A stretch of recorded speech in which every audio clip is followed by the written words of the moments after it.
and welcome to this video. My name is Paul Adams from Sofeast, and today we're going to be looking at the buying shoes from China and a buyer's guide in understanding shoe construction. So let's dive straight in. So let's have a look at the construction check, and in particular this page is looking at a sports shoe. So as a buyer, you need to understand how a shoe is created and the terminology of the different parts that make up the shoe form. There are different types of shoe, such as the fashion shoe, sports shoe, work shoe, etc. And the construction of each of these is very similar, but has subtle differences. Make sure you are familiar with the different parts, as your supplier may reference a particular part in a communication with you. So this page shows the outer parts of a sports shoe. You can see all of those terminology for each of the parts on the right hand side here. Now let's have a look at the inner sports shoe parts. Here we are looking at the inner sections of a sports shoe and the terminology used for each of those parts. Again, it is important to understand the shoe style you are getting manufactured and to understand what each part is called. This page shows the parts of a work shoe or a dress shoe. The shoe is constructed from different parts to that of the sports shoe shown in the previous page. You can see the terminology of the parts on the right hand side here.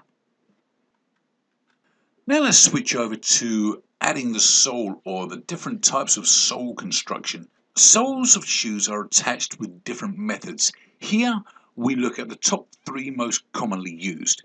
Let's start off with cementing. This is the most common method of attaching a sole of the shoe. It is a cheap, quick way of attaching a sole, making the shoe's overall price much more aggressive than a pair which is welted. It's also a superior method of attaching for gummy, rubbery soles that are used in casual shoes. Cementing can be a great method for sneakers, bucks, chuckers and other shoes with a rubbery sole. You can see on the top right hand side here we're obviously putting some sneakers together, and on the bottom hand side you can see the gum or the cementing material smeared over the surfaces. Next, let's have a look at Blake welting. Of the two primary welting methods, Blake is the simplest and most common. For a Blake welt, the upper is wrapped around the insole and attached between it and the outsole. A single stitch attaches everything together. Here's an example of that. You can see here the upper and outer sole combined with that single Blake stitch shown here. Next is the Goodyear welting. Now the Goodyear welting is the oldest, most labor intensive and the most durable of the three methods of construction. It can be done by machine or by hand and involves multiple steps. This is also the most expensive method of attaching the sole. Here's an example. So we can see here the construction is a little bit different to what the Blake stitch is, and we can see the Goodyear welt stitch shown clearly here. Let's switch over to workmanship. Now it's important that we're checking each shoe inside and out. It's important to look inside the shoe opening. Is the lining clean without wrinkles? Run your hand around the collar. Feel for any lump, bumps or glue. For leather shoes, look out for any lasting nails or staples. For sports shoes, make sure the footbed is straight, level and fitting correctly. If the footbed is too small, it may slide around. Too big and the footbed may wrinkle or curl. In the image here on the right, we can clearly see the surface of this boot has a lot of wrinkles. This is really poor workmanship. Another important aspect, obviously, is checking the size of the footwear. Here, we are measuring the size of each product against the reference chart provided by you, the buyer. Size information could include the following: outside length, outside width, heel height, opening aperture size, fastener dimensions, lace length, overall shoe or boot height, weight, material thickness, etc. This is just a few of the points that we would check. You can see an example on the right hand side here where we're checking a certain dimension. In a sock, well, let's have a look at what that means and what we're checking here. So shoes are meant to be comfortable, and having a crease in the inner lining, which is the sock, will make wearing the shoe an uncomfortable experience. Now when we're checking this, we check the inner lining or sock to ensure there are no creases and that it's being fitted correctly inside the shoe. Here's an example on the right hand side here of a poorly fitted inner lining which has creases. This has been caused through the assembly method or stitching. Again, this is just poor workmanship. Let's have a look at the heel height.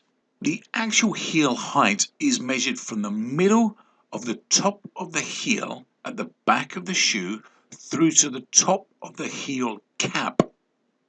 Now you can see an example where I'm showing the heel cap on the right here. And it does not include the heel cap itself. So the heel cap is usually about ½ centimetre in addition to the heel height itself. Here's a quick example of some various different sizes such that we can get an idea of what they look like. Now when it comes to heel height checks on different sizes of shoe, it's important to understand how to measure that or how to reference that. A heel height in one size is different to the same heel shoe in another size. Each shoe company starts with one ideal size or a sample size. Check with your factory what that sample size is. For example, is it the US size 7? Each shoe is first created in that sample size. Let's call it a size 7. Once that size 7 is perfect, then they will make it into all the other sizes. This is called full size grading. The whole shoe, including individual components, has to become bigger when we are making a bigger size and smaller when we're making a smaller size, including the heel height. When a shoe goes up a size, it adds about 1.5 millimeters to the heel height. If that didn't happen and just kept the heel height totally static, the proportions of the shoe would just look odd. This means that when we're inspecting a shoe with just about any shoe brand, the heel won't be precisely the height they say from the factory, unless we're inspecting their sample size 7 here. You can see that example of that 1.5 millimeter on the right hand side here, the difference between a size 7 shoe and a size 8. Seam checks. Checking the quality of stitching on seams all over the product, ensuring there are no missing stitches or excess thread or loops. We check the seams are uniform and straight. Here are examples of poor seams. The image below is not straight, you can clearly see that. And the image on the right has thread loops. Again, poor workmanship here. Seam strength test. The seam strength test is conducted by an inspector who physically tries to pull the seams apart with normal strength, not excessive strength, but normal strength. The seam should not change or come apart during or after the test. This image here shows a seam that is coming apart after the seam strength test. This will clearly be a failure.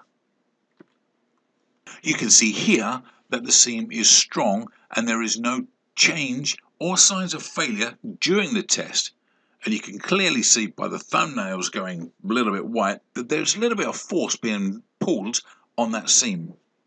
Fatigue testing. On each shoe sample we push, pull, twist, bend and stretch the shoe in all directions. Each action should be carried out 50 times. Example: push and pull the heel of a high heel shoe 50 times as if you're trying to break it off.